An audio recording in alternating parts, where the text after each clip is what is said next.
Em Gênesis 5, a Bíblia diz que Enoque andou com Deus e nunca mais foi visto, pois Deus o tomou para si.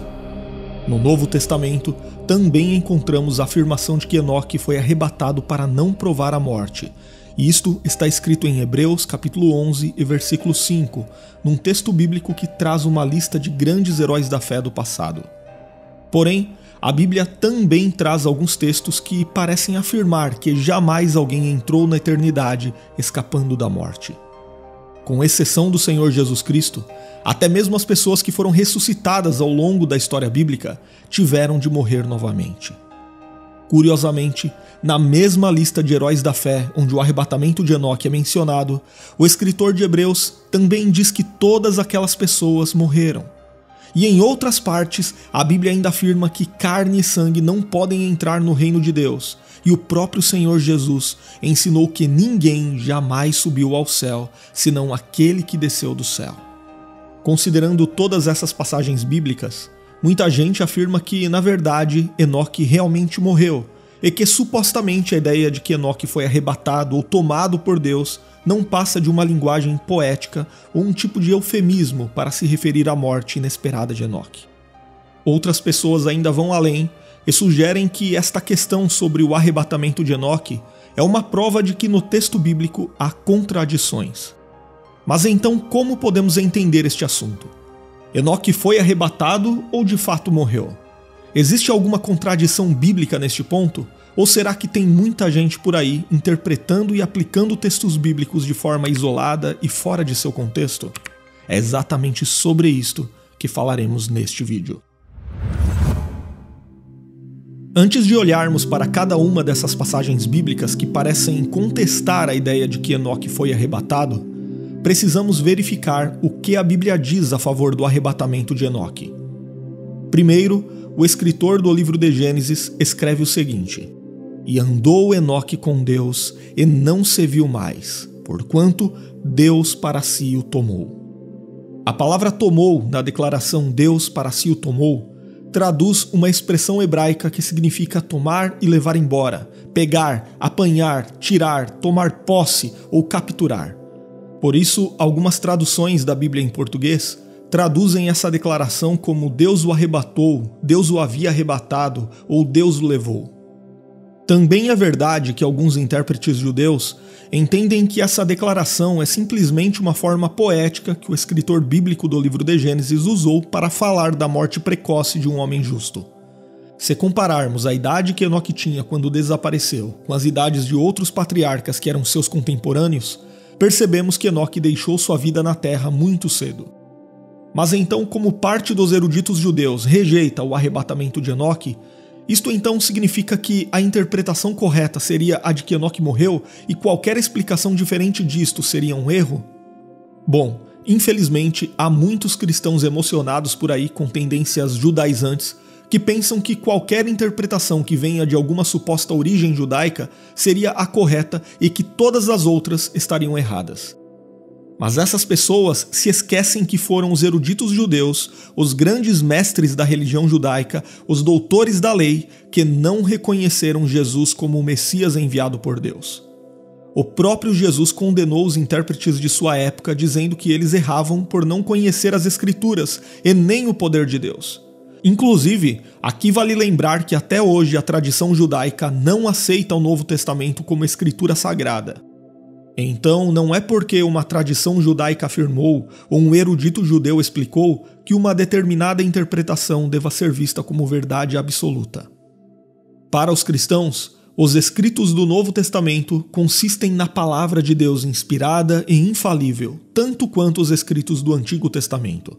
E no Novo Testamento, o escritor de Hebreus interpretou a passagem de Gênesis capítulo 5 e versículo 24 no seu sentido natural quando escreveu: "Pela fé, Enoque foi trasladado para não ver a morte, e não foi achado, porque Deus o trasladara, visto que, antes da sua trasladação, alcançou o testemunho de que agradara a Deus." Hebreus capítulo 11 e versículo 5. A expressão "foi trasladado" nesse versículo indica o ato de ser tomado de um lugar para outro, ou ser transferido. Na sequência, o mesmo escritor bíblico explica que o motivo dessa trasladação foi para que Enoque não viesse a ver a morte. Por isso, algumas versões bíblicas traduzem esse versículo de forma adequada, aplicando o verbo arrebatar. A Nova Versão Internacional, a NVI, por exemplo, traduz da seguinte forma: pela fé, Enoque foi arrebatado, de modo que não experimentou a morte. Então, como vimos, tanto no texto em hebraico de Gênesis 5 quanto no texto grego de Hebreus 11, várias comissões de tradução da Bíblia traduziram o que ocorreu com Enoque como sendo um arrebatamento. E aqui já podemos imaginar que seria um pouco estranho todas essas comissões terem errado nestes textos. E o pior é que tem muitas pessoas que acreditam nisto. Tem gente que faz um curso online de grego ou participa de uma jornada do hebraico bíblico na internet e já sai por aí reprovando as traduções bíblicas e pensando que sabem mais dos idiomas bíblicos originais do que uma comissão inteira de tradução, que é formada por linguistas que dedicaram suas vidas ao estudo dos idiomas originais da Bíblia. Mas não é assim que as coisas funcionam. Mas então, será que existem outros versículos que dizem que Enoque morreu? Bom, geralmente 3 passagens bíblicas em particular são as mais utilizadas para defender a ideia de que Enoque não foi arrebatado. A primeira passagem está em João capítulo 3 e versículo 13, onde Jesus Cristo diz: Ora, ninguém subiu ao céu, senão aquele que desceu do céu, o Filho do Homem que está no céu. A lógica das pessoas que usam este texto é a de que, se Jesus disse que ninguém subiu ao céu, então Enoque não poderia ter sido arrebatado. Só que tem uma coisa: esse versículo não pode ser isolado de seu contexto. O quadro maior desse versículo é a obra da salvação, e não a discussão a respeito de se Enoque foi arrebatado ou não. Esse versículo fala sobre como Jesus estabeleceu sua autoridade diante de Nicodemos para falar de coisas que ele nunca tinha ouvido falar. Jesus estava ensinando a Nicodemos, um doutor da lei, que ninguém pode entrar no reino de Deus se antes não nascer de novo. A expressão nascer de novo significa nascer do alto, que por sua vez é equivalente a nascer do Espírito, no mesmo capítulo 13 de João. Em outras palavras, ao falar que ninguém subiu ao céu senão aquele que desceu do céu, Jesus estava afirmando a Nicodemos que ele podia falar sobre o nascimento do alto, o nascimento do Espírito, porque ele próprio, Jesus estava dizendo àquele fariseu que ele havia estado no céu numa posição que homem algum jamais esteve. Enoque, quando foi tomado por Deus nos primórdios da história humana, não foi arrebatado para ocupar o lugar do Filho de Deus. Ele não foi levado ao céu para deliberar sobre a obra da redenção. Vocês entendem que uma coisa não tem conexão com a outra? Portanto, esse texto de João 3 é uma declaração da divindade de Cristo e nada tem a ver com o arrebatamento de Enoque. A segunda passagem bíblica, que é muito usada por quem costuma rejeitar o arrebatamento de Enoque, está na primeira carta de Paulo aos Coríntios, capítulo 15 e versículo 50, onde Paulo escreve que carne e sangue não podem herdar o reino de Deus. Porém, a expressão carne e sangue não se refere literalmente ao corpo físico, mas é uma figura de linguagem para falar da natureza pecaminosa do homem. Novamente, esse versículo não é um problema para o arrebatamento de Enoque, pois ele não determina que todos necessariamente precisam morrer para herdar o reino de Deus. E a prova disso é que na sequência, no mesmo texto, o mesmo apóstolo fala que nem todos morrerão, mas os crentes que estiverem vivos na ocasião do arrebatamento serão transformados, não estando mais sujeitos a uma natureza pecaminosa. Então, se Enoque foi arrebatado como a Bíblia afirma, obviamente ele deve ter passado por essa transformação. É por isso que a maioria dos estudiosos concorda que o arrebatamento de Enoque prefigura o arrebatamento dos crentes no final desta era.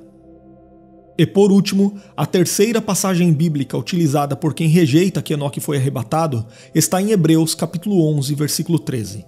E sim, esse é o mesmo capítulo onde o escritor bíblico afirma, de forma muito clara, que Enoque foi arrebatado para não experimentar a morte. Mas dessa vez, no versículo 13, ele diz o seguinte: todos estes morreram na fé, sem terem recebido as promessas, mas, vendo-as de longe e crendo nelas e abraçando-as, confessaram que eram estrangeiros e peregrinos na terra estranha.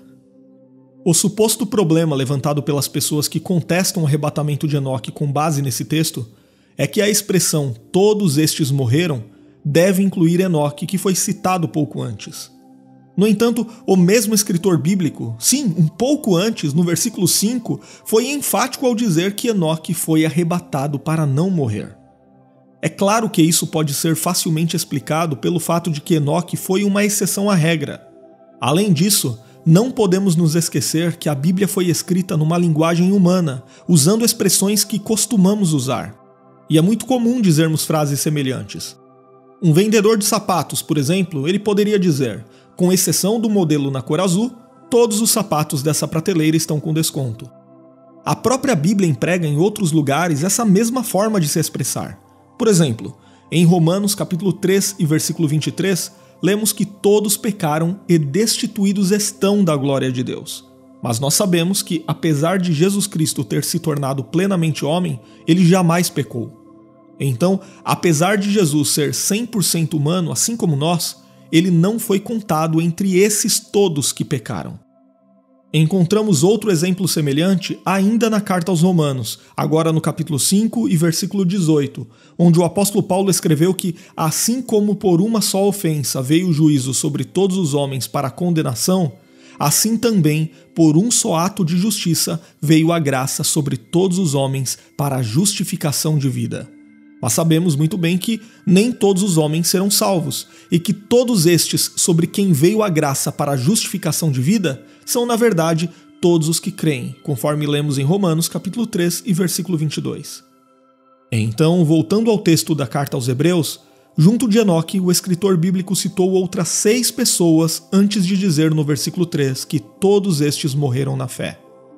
É óbvio que essa declaração se refere a todas essas outras pessoas, exceto Enoque, pois o mesmo escritor já tinha tido cuidado de explicar claramente que Enoque não morreu, mas foi arrebatado. Ele não precisava ser redundante, repetindo que Enoque não fazia parte do grupo daqueles que morreram. E agora talvez você esteja se perguntando, como Enoque foi arrebatado? E esta é uma dúvida legítima. Mas aqui precisamos admitir que não sabemos muito sobre como Enoque foi arrebatado. Mas já é suficiente sabermos que ele foi uma exceção à regra. Inclusive, ele não foi a única exceção. A Bíblia diz que o profeta Elias também foi arrebatado. Além disso, no final dos tempos, haverá uma grande exceção à regra, quando todos os crentes verdadeiros que estiverem vivos no retorno de Cristo serão arrebatados sem experimentar a morte. Então, resta-nos apenas aceitar que o Deus que estabelece as regras está acima delas. Deus determinou que, por causa do pecado, a morte seria o fim inevitável de todos os homens. Mas, soberanamente, o mesmo Deus também determinou que nem todos os homens seriam submetidos a essa regra. Os milhões e milhões de crentes que serão arrebatados na ocasião da volta de Cristo se juntarão a Enoque e Elias no grupo daqueles que receberam esse privilégio da parte de Deus de não passar pela morte. E considerando tudo isto, podemos tirar algumas lições práticas para os nossos dias. Primeiro, esta história do arrebatamento de Enoque pode nos ensinar sobre a importância de caminhar com Deus em santidade e obediência. A vida de Enoque é um exemplo claro do resultado de uma vida santa e obediente. Enoque andou com Deus e foi levado por ele, indicando que sua comunhão com o Senhor era profunda e constante. Hoje podemos entender que andar com Deus significa viver uma vida que reflete os valores e os mandamentos divinos em todas as áreas. Em segundo lugar, a história de Enoque pode ensinar os crentes sobre a necessidade de viver com a expectativa do retorno de Cristo e a importância de estar preparado para este evento. Por isto, a trasladação de Enoque é frequentemente vista como um tipo do arrebatamento dos crentes na segunda vinda de Cristo, conforme mencionado no Novo Testamento. E por último, em terceiro lugar, o registro da vida de Enoque também aponta para a confiança que devemos ter na soberania de Deus. Sem dúvida, o arrebatamento de Enoque demonstra a soberania de Deus sobre a vida e a morte. Como já falamos aqui, embora a regra geral seja que todos os homens morram uma vez, Enoque foi uma exceção, mostrando que Deus tem o poder de alterar as regras conforme sua vontade soberana. Então, os crentes devem confiar plenamente na soberania de Deus em todas as circunstâncias de suas vidas. Mesmo em tempos de dificuldade, os crentes devem reconhecer que Deus está no controle de todas as coisas e viver com a esperança da eternidade, cientes de que os planos do Senhor são sempre para o bem daqueles que o amam. Agora, escreva aqui nos comentários se você acredita que Enoque foi arrebatado ou não. E se você tem vontade de se aprofundar no conhecimento da Palavra de Deus, eu quero te convidar a estudar teologia conosco de qualquer lugar, a qualquer horário, usando apenas o seu celular, tablet ou computador, através de videoaulas, apostilas e com certificado de conclusão. As informações estão na descrição do vídeo e no primeiro comentário em destaque.